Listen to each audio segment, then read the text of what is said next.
Great Scott. Great Scott. Great Scott.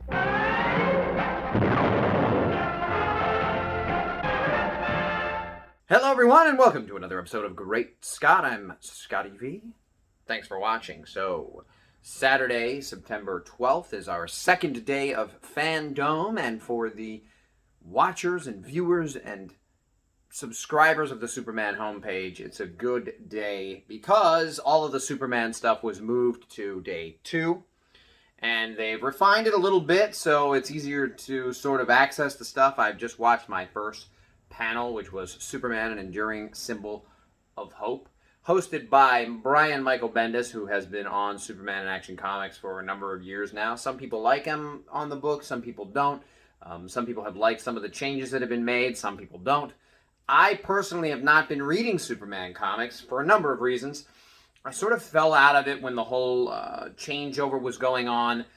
You know, they did the New 52, and then they did the Rebirth, and I sort of, it was so much confusion and so much happening that I just felt myself that I wasn't really into it. I felt like they killed off the new version of Superman really quick and kind of made him this fake version, so the people that were reading it and accepting it as Superman, even though it seemed like most people I talked to didn't like it, sort of got told that what they had been reading all this time wasn't even really Superman. And then they brought the real Superman in, and then they held this whole sort of confusion thing where they then relaunched again as Rebirth, and you know, the whole evil Jor-El thing, and Jonathan and the son, and it was just very convoluted, very confusing, and I personally fell out of it. But Brian Michael Bendis is a super famous creator. He's worked on Spider-Man, he's worked on lots of other characters, and I was kind of excited when I heard he was being brought in, and I've heard mixed reviews, and I haven't read myself. So I read a little here and there, but just not, but what I liked about this panel, you also had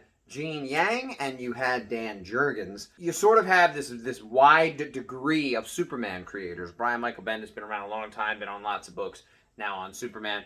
Dan Jurgens, as Bendis says himself in this panel, sort of the custodian of Superman for many, many years, involved in lots of ways, really a big part of the death and return of Superman back then, one of the biggest stories, and for me personally, I still love it. I know people say it was the worst thing to happen in comics because now all these other comics want to kill everybody off and we know we can bring them all back and it's just a marketing thing, and I'm sure even then it was a marketing thing, but I really loved the story, and for me, I was a Superman fan since I was 3, but I never really read the comics very much, and that storyline brought me into the comics and really built my love of Superman, and I became a Superman comic book reader as well as watching cartoons and movies and liking toys and collectibles and all that kind of stuff. I've always been a huge Superman fan, but I'll never forget Death of Superman bringing me into the character in the comic book way and reading these comic books. And Gene, of course, creating the Chinese Superman. I also haven't read much of that. I've seen him in 1 or 2 stories in the regular Superman book or in a Justice League book or something along those lines, but I'm not that familiar with the idea. But it's kind of neat that there's this character that was sort of inspired by Superman and is also his own thing at the same time. And these guys just talked for about 25 minutes about the idea that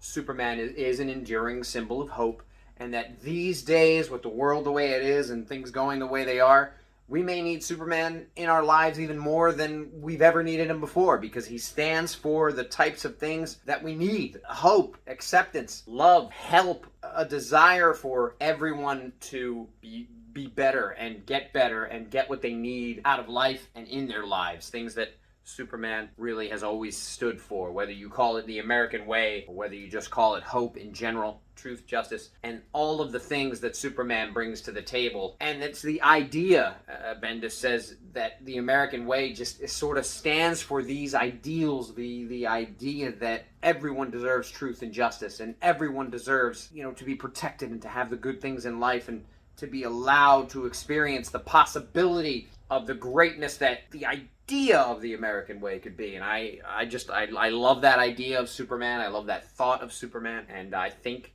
it's one of the biggest reasons that we fans of Superman are fans of Superman, because of this altruism, this just great desire. They mentioned in the panel he's a guy who could have ruled the universe because he has the power to do it, but instead he wants to serve others. He wants to help others, and that's just really inspiring. And whoever your favorite superhero is, I can't personally get past just what Superman stands for being so important to me that I'm inspired by him, even if you say it's so hard to write an exciting story because Superman is too powerful, or Superman has too many powers, or Superman can do too much. Even if you think all of those things, the heart of Superman and what he really means and what he really stands for and what he could do if he chose to, but instead decides to fight for everyone else, is just so inspiring that I personally would never break away from being a fan, and I can see why there are so many fans worldwide. Thanks everybody for watching, and we'll talk more about Fandome very soon. Remember, always look up in the sky.